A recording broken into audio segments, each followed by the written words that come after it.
Hello! Hi అండి. అందరికీ నమస్కారం. Welcome back to world famous kitchen food. చూసారు కదండీ! రైస్ చూస్తేనే చాలా బావుంది. చాలా టేస్టీగా కూడా ఉంది. ఇక ఈ రైస్ ఎలా ప్రిపేర్ చేయాలో ఇప్పుడైతే మనం తెలుసుకుందాం. మనకు ఈ రైస్ అయితే చాలా ఇన్‌స్టంట్‌గా ప్రిపేర్ చేసుకోవచ్చు.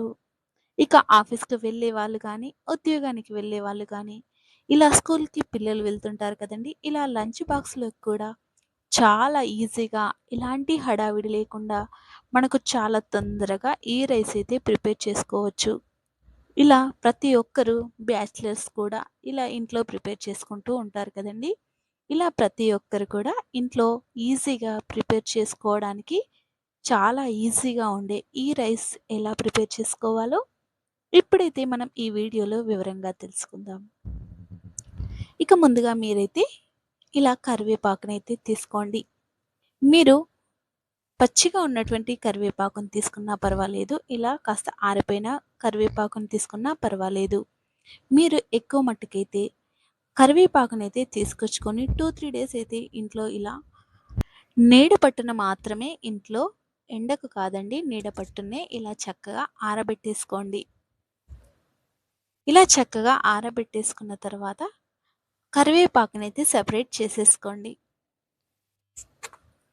ఇక ఇందులో మనం కరివేపాకు ఎంతవరకు వేసుకుంటామో అందులో సగం వరకుగా మనమైతే పచ్చిమిర్చి వేసుకోవచ్చు. లేదంటే కాస్త తక్కువగా కూడా వేసుకోండి. ఎందుకంటే కొద్దిగా మనం స్పైసీ ఎక్కువగా తినేవారైతే సగం వేసుకోండి. తక్కువగా తినేవారైతే అందులో సగానికి సగం వేసుకోండి. ఇలా కరివేపాకు ఇదైతే మనం రెండింటిని చక్కగా ఖచ్చితంగా లో ఫ్లేమ్‌లో ఉంచి మాత్రమే ఫ్రై చేసుకోవాలి. మరీ మాడు వచ్చే వరకు కాదండి. జస్ట్ అలా మనకు హీట్ అవ్వాలి అంతే. చూసారు కదండీ! ఇంకా మనకు సరిగ్గా ఫ్రై అవ్వలేదు. కాబట్టి మరి కాసేపు వేయించుకోవాలి. మనం చేత్తో ఇలా అంటే అయ్యిందంటే మనకు చక్కగా ఫ్రై అయినట్టే. ఇక దీనినైతే మిక్సీ జార్‌లో అయితే వేసుకోండి. చూసారు కదండీ! ఇలా వేసేసుకొని ఇందులో మనం స్టోర్ చేసుకోవాలనుకుంటే మాత్రం అందులో సాల్ట్‌ని కూడా వేసుకొని చక్కగా మనం ఫ్రిడ్జ్‌లో స్టోర్ చేసుకున్నా, బయట స్టోర్ చేసుకున్నా చక్కగా మనకు 1 మంత్ పాటైతే ఉంటుంది. ఎక్కువ రోజులు కూడా ఉంటుంది కానీ, ఎప్పటికప్పుడు మనం ఫ్రెష్‌గా చేసుకుంటేనే చాలా బావుంటుంది కాబట్టి 1 మంత్ వరకైతే ప్రిపేర్ చేసుకోండి. ఇక మనం వేడి వేడిగా రైస్ అయితే ప్రిపేర్ చేసుకొని అందులో ఇలా మనం రైస్ అయితే చల్లబడడానికి ఒక ప్లేట్‌లో తీసుకొని అందులో కాస్త పసుపు, మెంతి, మార్వాడి మేతి చిటికెడంతా వేసుకొని, అందులో సాల్ట్ కూడా వేసుకొని, బ్లాక్ పెప్పర్ పౌడర్‌ని కూడా ఏసుకొని చక్కగా కలుపుకోండి. కొద్దిగా పసుపుని కూడా యాడ్ చేసుకోండి. ఈలోపు మనకు అన్నం కాస్త చల్లబడిపోతుంది. ఆ తర్వాత వేరొక ప్యాన్ పెట్టుకొని, ఆయిల్ అయితే వేసుకొని, ఆవాలు వేసుకున్న తర్వాత మీడియం సైజులో ఉన్నటువంటి ఉల్లిపాయను, వేరుశెనగ గుళ్ళను కూడా వేసేసుకొని చక్కగా ఫ్రై చేసుకోండి. ఇక ఆ తర్వాత 2, 3 వరకు కాజులనైతే వేసుకోండి.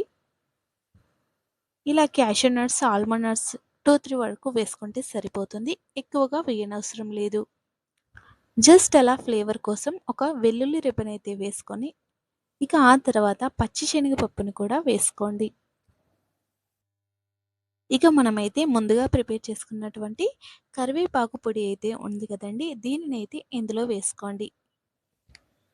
మనకి ఇంట్లో ఎంతమంది మెంబర్స్ ఉంటారో అలా మీరు చూసి వేసుకుంటే సరిపోతుంది. ఇలా మనం స్టోర్ చేసుకుంటే చాలా రోజుల పాటైతే చక్కగా చిటికెలో మనం ఇలా ఫ్రై చేసుకోవచ్చు. చాలా టేస్టీగా ఉంటుంది. చాలా హెల్తీ అయినటువంటి రెసిపీ. ఎందుకంటే పిల్లలు ఎక్కువగా కరివేపాకునైతే అవాయిడ్ చేస్తూ ఉంటారు కదండీ! ఇలా చేసేసారనుకోండి ఒక్క మెతుకు కూడా వదలకుండా తినేస్తారు. అలాగే చాలా టేస్టీగా కూడా ఉంటుంది కాబట్టి మీరు కూడా మీ ఇంట్లో ప్రిపేర్ చేసుకొని ఎలా ఉందో కామెంట్ అయితే చేయండి. మీ ఫీడ్‌బ్యాక్‌ని మాతో తప్పకుండా కామెంట్‌లో షేర్ చేసుకోండి.